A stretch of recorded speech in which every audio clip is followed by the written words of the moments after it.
ನಮಸ್ಕಾರ ಎಲ್ರಿಗೂ. ನನ್ನ ಚಾನೆಲ್ಗೆ ನಿಮ್ಮೆಲ್ಲರಿಗೂ ಪ್ರೀತಿಯಾದ ಸ್ವಾಗತ. ನಾನಿವತ್ತು ನಿಮ್ಮೆಲ್ರಿಗೂ ವಾಂಗಿಬಾತ್ ಗೊಜ್ಜು ರೆಸಿಪಿ ಮಾಡೋದು ಹೇಗೆ ಅಂತ ತೋರಿಸ್ಕೊಡ್ತೀನಿ. ಮೊದಲು ಒಲೆ ಮೇಲೆ ಒಂದು ಬಾಣಲೆಯನ್ನು ಇಟ್ಕೊಂಡು ನಾನಿಲ್ಲಿ 2 ಚಮಚ ತುಪ್ಪನ ಹಾಕೊಂತ ಇದ್ದೀನಿ.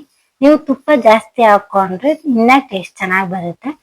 ಮತ್ತೆ ಗೊಜ್ಜಿಗೆಲ್ಲ ಸ್ವಲ್ಪ ಎಣ್ಣೆ ಜಾಸ್ತಿ ಇರಬೇಕು, ಸ್ವಲ್ಪ ಎಣ್ಣೆ ಜಾಸ್ತಿ ಹಾಕೊಳ್ಳಿ.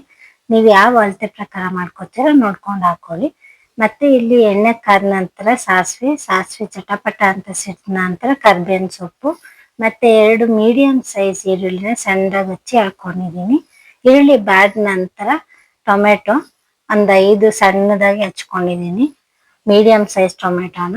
ಮತ್ತೆ ಟೊಮೆಟೊ ಬೇಗ ಬಾಡ್ಲಿ ಅಂತ ಒಂಚೂರು ಉಪ್ಪು ಹಾಕೊಂಡಿದ್ದೀನಿ. ಟೊಮೆಟೊ ಸ್ವಲ್ಪ ಬಾಡ್ತಾ ಇದ್ದಂಗೆ 1 ರಿಂದ 1/4 ಸ್ಪೂನ್ ಅಷ್ಟು ಶುಂಠಿ ಬೆಳ್ಳುಳ್ಳಿ ಪೇಸ್ಟ್ನ ಹಾಕೊಂಡು ಅದು ಹಸಿ ವಾಸನೆ ಹೋಗೋವರೆಗೂ ಚೆನ್ನಾಗಿ ಹುರ್ಕೊಬೇಕು. ಅದಕ್ಕೆ ಸ್ವಲ್ಪ ಅರಿಶಿನ ಹಾಕೊಳ್ಳಿ, ಅದು ಕ್ಲಿಪ್ ಮಿಸ್ ಆಗಿದೆ. ಮತ್ತೆ 5 ಬಿಳಿ ಬದನೆಕಾಯಿನ ಹಚ್ಕೊಂಡು ಹಾಕೊಂತ ಇದ್ದೀನಿ. ಬದನೆಕಾಯಿ 1-2 ನಿಮಿಷ ಫ್ರೈ ಆದ ನಂತರ ಒಂದು ಕ್ಯಾಪ್ಸಿಕಮ್ನ ಸಣ್ಣದಾಗಿ ಹಚ್ಚಿ ಹಾಕೊಂತ ಇದ್ದೀನಿ. ಇನ್ನು ಅದು ಒಂದ್ ಸ್ವಲ್ಪ ಬಾಡ್ತಾ ಇದೆ ಅನ್ನೋ ಟೈಮ್ಗೆ ನಾನು ಕೊತ್ತಂಬರಿ ಪುದೀನಾನ ಸಣ್ಣದಾಗಿ ಹಚ್ಚಿ ಹಾಕೊಂತ ಇದ್ದೀನಿ. ಮತ್ತೆ ರುಚಿಗೆ ತಕ್ಕಷ್ಟು ಉಪ್ಪು. ಈ ಕೊತ್ತಂಬರಿ ಪುದೀನ ಹಾಕೊಳ್ಳೋದ್ರಿಂದ ಟೇಸ್ಟ್ ತುಂಬಾ ಚೆನ್ನಾಗಿ ಬರುತ್ತೆ.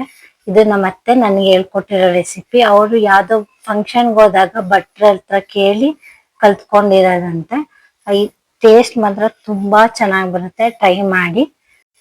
ಎಲ್ಲ ಸ್ವಲ್ಪ ಫ್ರೈ ಆದ ನಂತರ ಅದಕ್ಕೆ ರಾತ್ರಿನೇ ನೆನೆಸಿ ಬೆಳಗ್ಗೆ ಎದ್ದು ಬೇಯಿಸ್ಕೊಂಡಿದ್ದೀನಿ ಬಟಾಣಿನ. ಅದನ್ನ ಬಟಾಣಿನ ಹಾಕೊಂತ ಇದೀನಿ. ಬಟಾಣಿ ಇರೋದ್ರಿಂದ ಟೇಸ್ಟ್ ಅಷ್ಟೇ ತುಂಬಾ ಚೆನ್ನಾಗಿ ಬರುತ್ತೆ ವಾಂಗಿಬಾತ್ಗೆ. ಮತ್ತೆ 4 ಸ್ಪೂನ್ ವಾಂಗಿಬಾತ್ ಪೌಡರ್ನ ಯೂಸ್ ಮಾಡ್ತಾ ಇದ್ದೀನಿ ನಾನಿಲ್ಲಿ. ಮತ್ತೆ ಒಂಚೂರು ಬೆಲ್ಲ ಮತ್ತೆ ಸ್ವಲ್ಪ ನೀರ್ನ ಹಾಕೊಂಡು ಗೊಜ್ಜೋದಕ್ಕೆ ಮಾಡ್ಕೊಂತ ಇದ್ದೀನಿ. ಮತ್ತೆ ನಾನಿಲ್ಲಿ ಕೊಬ್ಬರಿ ತುರ್ದು ಹಾಕೊಂಡಿದ್ದೀನಿ, ಅದು ಕ್ಲಿಪ್ ಮಿಸ್ ಆಗಿದೆ. ನೀವು ಕೊಬ್ಬರಿ ಹಾಕೊಳ್ಳಿ, ಟೇಸ್ಟ್ ತುಂಬಾ ಚೆನ್ನಾಗಿ ಬರುತ್ತೆ.